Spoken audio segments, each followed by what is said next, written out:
meeting at Banjul City Council, BCC, for the people of Banjul. In short, this is the tour itinerary for Mr. Babuke Sonko, the APRC National Youth Mobilizer. Okay, now, Honorable Sidin Jai on the APRC Youth Nationwide Tour scheduled to kick off tomorrow.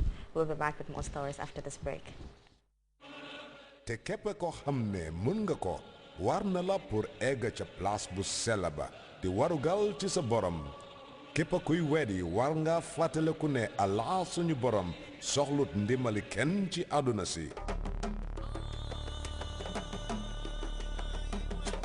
ci at bi Africell mu ngi leen di indil xéewal pour dem Maka ngeen mun a taxawal juróomi sarti Islam di alhaj waaw fukka ñaari tickets yu teg ko pour ngeen gagné boole ci travel allowance ak dëkkuwaay ci lu yomba rek sarcel $100 scratch card wala e-voucher nga mun a bokk ci draw bi ñoo def week bu nekk lii di la jox bon chance nga mun a gagné free full hajj package maanaam dem Maka sa dëkkuwaay ak lépp loo war a soxla ci yoon bi sarcel $100 credit nga am bon chance pour gagner dépasse bu mut sëkk pour dem Maka taxawal juróomi sarti Islam di alhaj ak Africell yal na seen ñaan nangu. Welcome back. The Japanese settlement of Kamaishi was a vibrant fishing town before the tsunami, but after the waters came rushing in, the town was totally flattened. 20% of the town's residents have left the town, but 80% of Kamaishi's residents are still staying put. Now, 6 months later, CNN's young lad takes us back to the town that refuses to die. Despair flooded Kamaishi in March, a town swallowed by the nation's historic tsunami. Debris crushing its main street, thousands of its people homeless or injured, the faces of the missing and dead wallpapering the temporary city hall.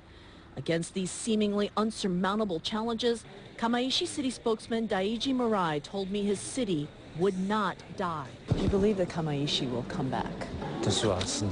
I believe it. I'm convinced it will come back, he said. Why do you believe it so much in your heart? This is the city I was born in.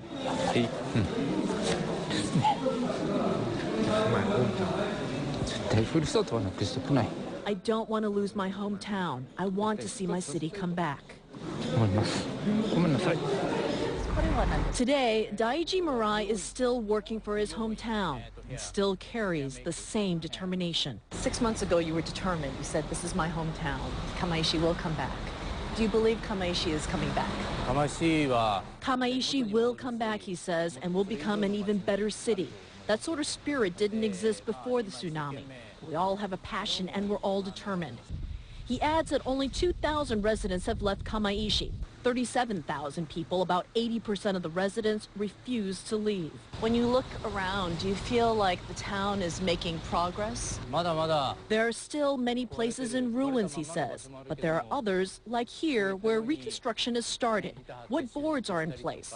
The hotel around the corner is already open. Restoration is moving forward. Murai readily admits while moving forward there are massive challenges. The steel and fishing industry, Kamaishi's economic base, have yet to significantly relaunch. Businesses and jobs have not come back. Thousands remain in temporary housing with no immediate prospects of income. Murai himself, with his wife and 2 children, are also in temporary housing. But one by one, the city is tackling each obstacle with a shared mission and gratitude. Have you changed with your town after this disaster? The way I think about life has changed, he says. At the end of each day, I now think another day has ended, and I'm glad to have lived this day. And I'm glad when morning comes. Kyung-la, CNN, Kamaishi, Japan. It was the moment that changed our world forever. 10 years ago, nearly 3,000 people lost their lives in the 9/11 attacks. Out of the ashes, the U.S. war on terror was born. Within months, Washington began sending terrorism suspects to the Guantanamo Bay prison camp in Cuba. A decade on, nearly 200 detainees are still locked up there. CNN's Attica Schubert meets one former inmate who's campaigning for the jail to be shut down.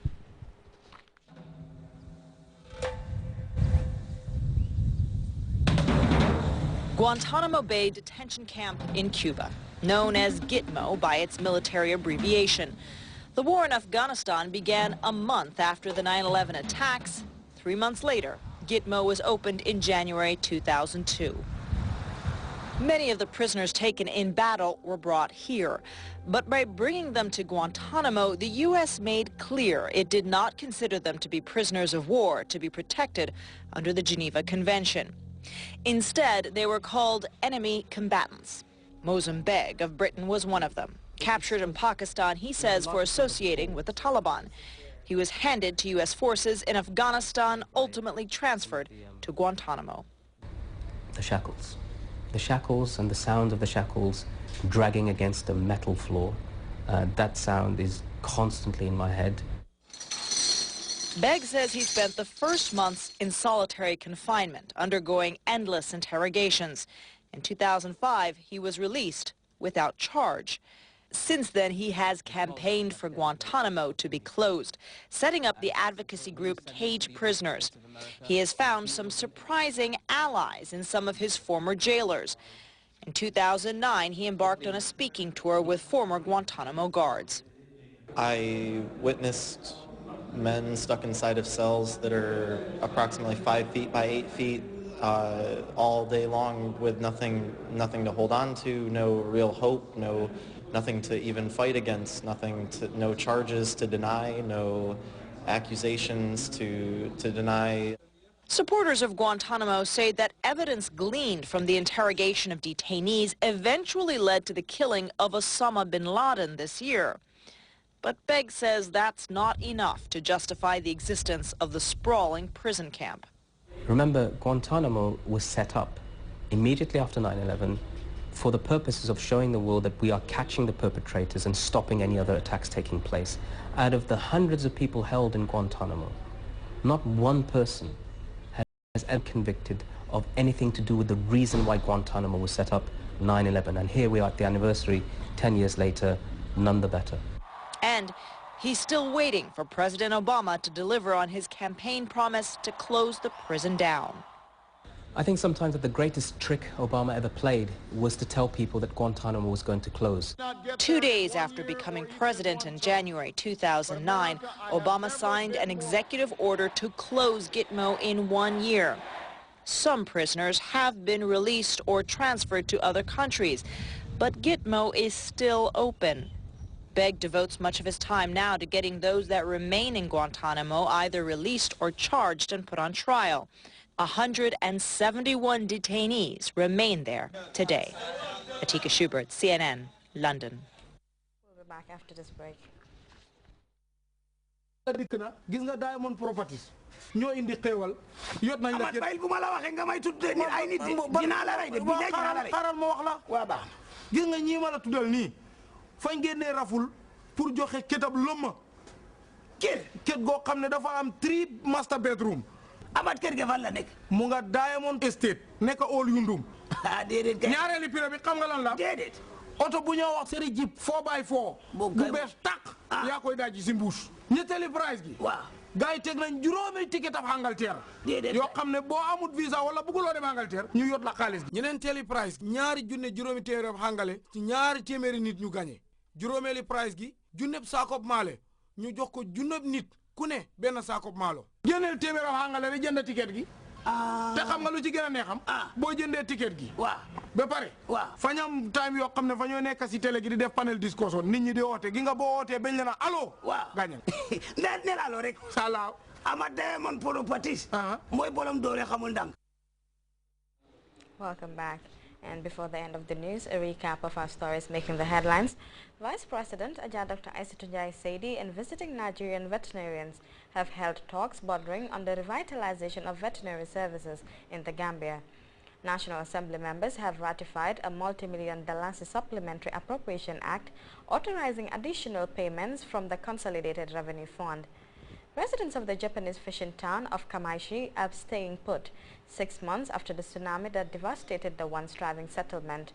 and a former Guantanamo Bay inmate has taken up the fight to close the infamous detention facility, housing close to 200 terror suspects. Just a reminder that you can follow that story and other GRTS programs live on our website at www.grts.gm. There you can also monitor GRTS Radio Live. That's the news at 8. Stay tuned and do join us at 10 for